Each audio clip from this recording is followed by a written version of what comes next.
really is nice. And reserves. And last night I was there and I'd asked about, I was going to break over and have reserve last night. So there's something personable down in North Carolina. I asked the waiter about it. And he said, well, he said, well, you should have that ID and they took it off. So he goes and gets the bakery. It's right there, the bakery and the deli and the salad place is all just right there. They make it fresh. And she comes over and she says, I'm sorry, I can't bring it away. They think she's something a little bit special. So she goes back and she likes to do that.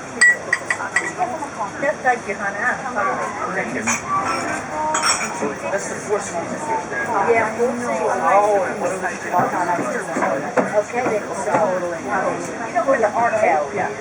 I met my mom this morning. It's diagonally across from the art gallery.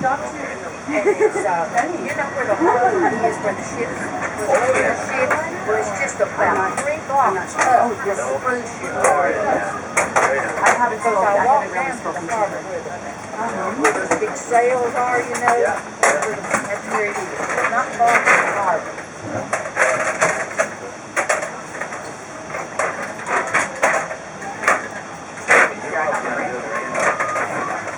You're not post English pretty, man. You're already down here. Let's see what other street is close to town street up here in the bay. What's that other You're not street? here at BayView Street, right? BayView is one of the streets that runs there. I think it's north of the south. I've got a map. So ladies and gentlemen, I've touched briefly on these waters. I'd like to talk a little bit more about it now.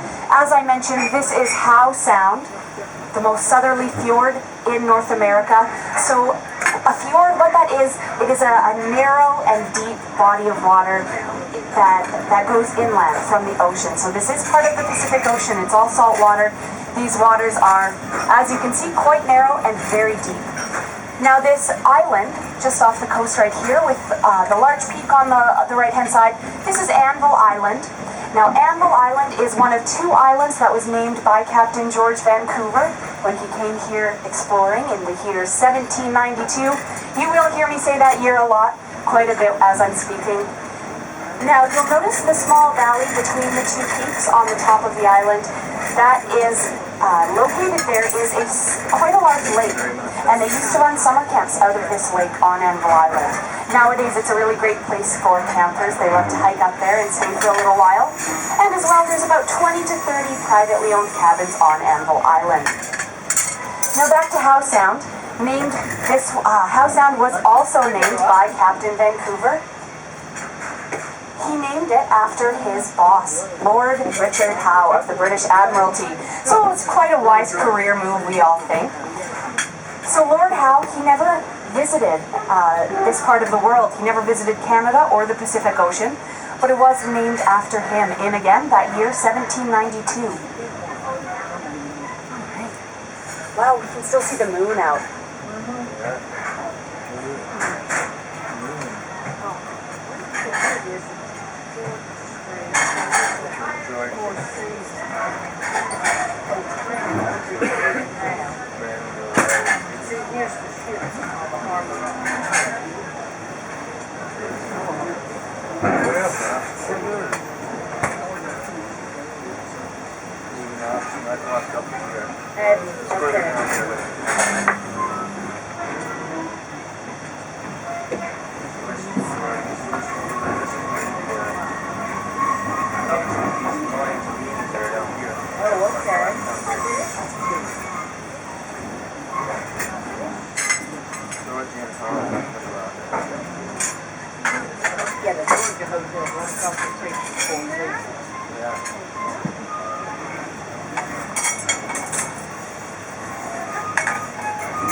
Now, ladies and gentlemen, I would also like to speak about the literature that you can find in the seat pockets right in front of you.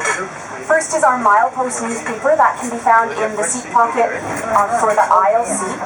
Now, our newspaper, it's really great. There's really nice reading in there. But as well, on the inner page, there is a really nice map of the journey that we make from North Vancouver up to Whistler. So So it's really easy to follow along on. It also has some points of interest marked out. It's really excellent. Second is our Between the Lines pamphlet. That's the blue one right there, tucked into the milepost. That is our frequently asked questions pamphlet. So if you have any burning questions about our train or our services that we provide, make sure to give that one a read. You'll find your answers in there.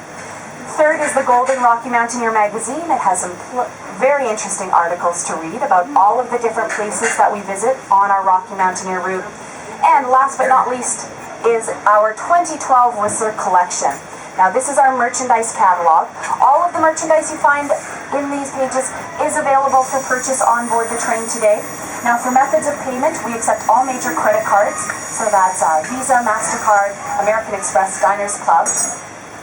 And as well, we do carry all of our stock on board the train. So if there's something you see that looks good on paper, we do have it here. We can order it for you, bring it to your seat, and you can have a look before you decide whether or not to make a purchase.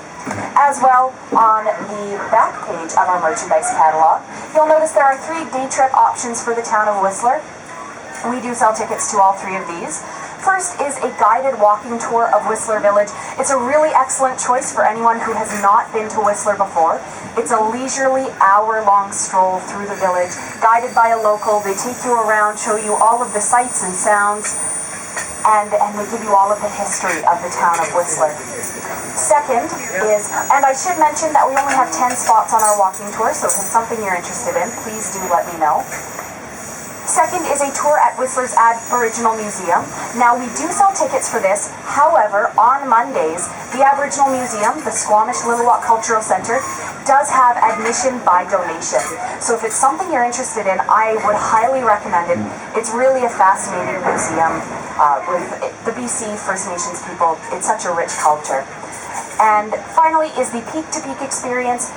That is the gondola ride from Whistler Village up to Whistler Mountain and then across to the peak of Blackcomb Mountain.